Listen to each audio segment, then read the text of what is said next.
Salam alaikum les amis, salam à tous les Marocains du monde, à tous les amateurs du football les amis, bienvenue à vous les amis pour cette vidéo qui va concerner l'actualité de nos Lions, comment Walid va gérer le groupe, comment Walid avec les jeunes qui sont intégrés en sachant qu'il y a au moins peut-être 7 joueurs qui peuvent jouer avec l'équipe olympique et ça ça fait plaisir les amis.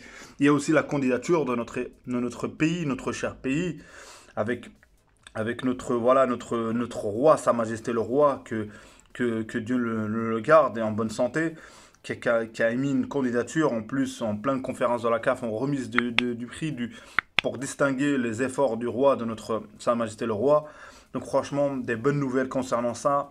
Et aussi malheureusement, il y a des joueurs à nous qui ont des problèmes dans leur club. Il faut les soutenir, il faut le souligner, il faut savoir aussi pourquoi, comment ça se fait. La bonne nouvelle aussi concernant Agred, qui est aujourd'hui le plus cher défenseur central africain. C'est le marché qui le dit. Donc voilà, plein de choses les amis, concernant les billets aussi. Pas mal de choses on va aborder dans cette vidéo. Donc place à la vidéo. Donc les amis, voilà, commençons par le groupe que Walid a pris. J'ai déjà énoncé la liste, le futur.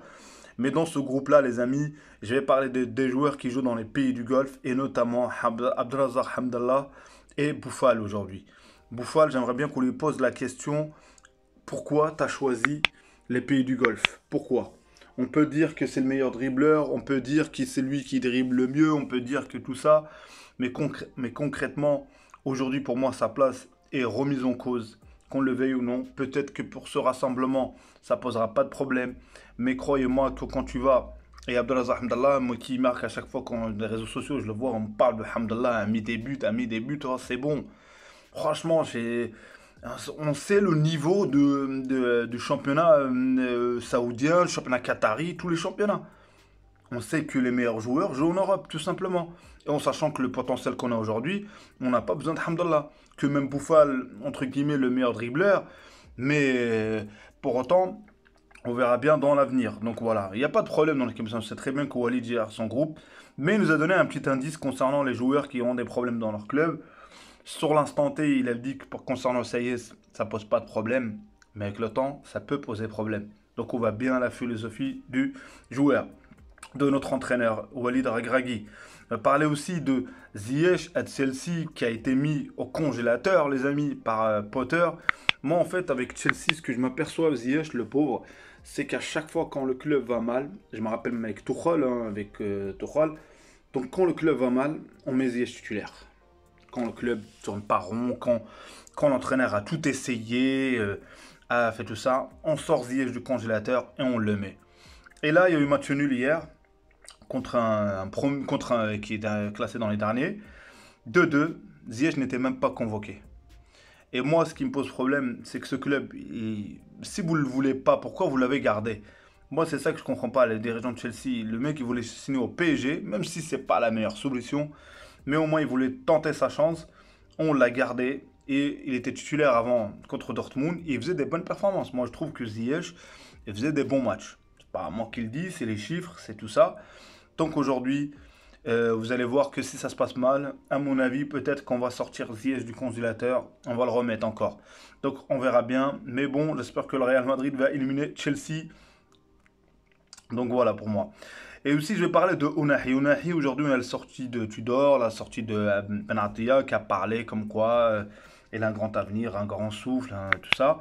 On sait très bien qu'Ounahi a un souffle, on sait très bien qu'Ounahi, c'est par des contrôles, par qu'il dribble. Mais ce qui manque à Ounahi, son rôle à Marseille, c'est pas le même rôle qu'il a en équipe nationale. En équipe nationale, il n'a pas besoin déjà, il joue pas au même poste, il n'a pas besoin de toute cette intensité. L'intensité, c'est c'est Amrabat. Amrabat ou Amellah, tout ça. Donc aujourd'hui, on a Ounahi qui doit progresser. Et pourquoi pas, moi j'y crois, j'y crois. Et voilà, il a signé dans ce club. On ne sait pas les dessous de ce qui s'est passé, le contrat, comment ça s'est fait. Il doit jouer dans ce club et j'espère qu'il aura cette intensité. Parce que pour moi, on a besoin de Ounahi. Ounahi, on a besoin de lui en équipe nationale, les amis. Qu'on le veuille ou non, on a besoin de lui. Et on a bien vu ce qu'il est capable pendant des grands matchs. On n'a pas encore re-souligné encore ce qu'on a dit sur Ounahi. Donc espérons qu'il gagnera, Inch'Allah, sa place de titulaire. Hakimi, qu'on le veuille ou non, je crois qu'il a été impacté par cette histoire. On parle de blessure, mais je pense que Moralement, ça doit pas. Mais bon, on y croit. Restons derrière lui. Il faut soutenir notre joueur, les amis. Il faut pas lâcher. Donc voilà. Je vais parler de Aigred. Aigred aujourd'hui, qui est passé le meilleur. Le meilleur. Bref. Au niveau du prix, en tout cas, le défenseur central le plus cher. Au-dessus de Koulibaly, je crois. Et je crois qu'il a 37 millions d'euros aujourd'hui, à l'heure où je vous parle. Et ça fait plaisir. Et j'espère qu'il partira de West Ham. Pourquoi pas Liverpool, parce que même Baidak, l'Hollandais, là, je trouve pas c'est terrible que ça.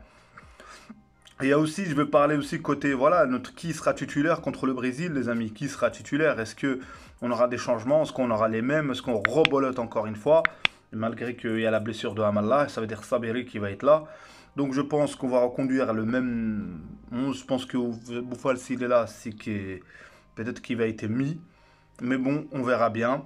Et il y a aussi l'affaire des billets aussi, les amis. Moi, ce que je comprends pas, je me suis connecté assez tôt sur le site officiel qui est chargé de Fanzone, je crois que c'est ça, Pro, je sais pas.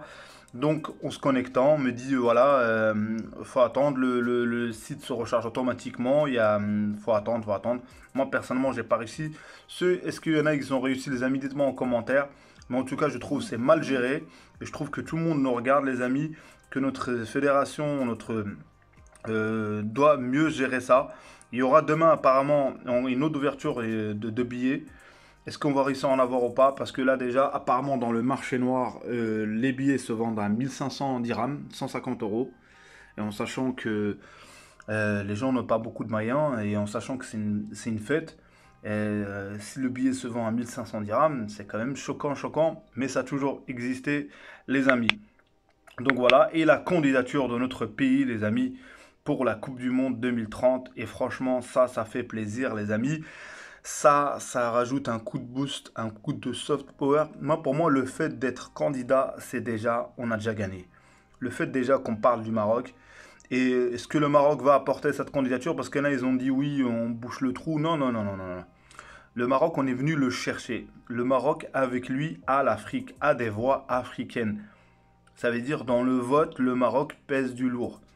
Et j'espère que les négociations de notre pays concernant les matchs qu'on va accueillir, j'espère que ça va être gagnant-gagnant. Moi, c'est pas une question de dire oui, il faut qu'on a la finale absolument. Non, mais il faut qu'on a certains matchs importants. Certains matchs dans les phases finales importants. Et pour ça, le Maroc doit accélérer au niveau infrastructure, les amis. Le Maroc doit accélérer, doit enlever tous ces terrains avec une piste olympique parce que franchement, personnellement, j'en peux plus. Donc voilà, quitte qu'ils soient couverts ou pas couverts, mais au moins d'enlever les pistes olympiques. Et les villes qui sont retenues, ce que j'ai vu, un aperçu, c'est pas du sûr.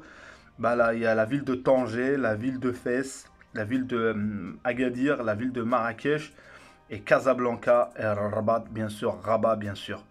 Je pense que ces villes-là, voilà, c'est les mieux structurées, c'est le mieux au niveau hôtellerie, au niveau tout.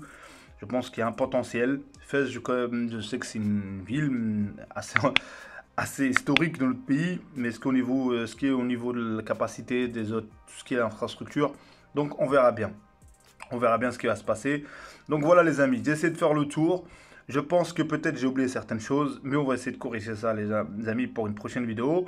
Et je vais essayer peut-être de faire des vidéos concernant de nouveaux joueurs. Je vais me renseigner un peu sur ça. Et de faire peut-être épisode par épisode. Je sais pas, je vais voir si on a le temps un peu. En tout cas, c'était Abdelfoot les amis. Merci pour tous ceux qui restent jusqu'à la fin. J'en remercie énormément, ça fait plaisir. Merci pour vos commentaires, merci pour vos likes les amis. Ça donne vraiment J'étais absent parce que un peu... Voilà, grippé. Là, on va mieux, alhamdoulilah, on va essayer d'enchaîner des vidéos. Tout à l'heure, il y a le Classico, les amis, le Real Madrid-Barcelone. Je ne sais pas s'il y a des Barcelonais dans ma chaîne, mais en tout cas, Hala Madrid.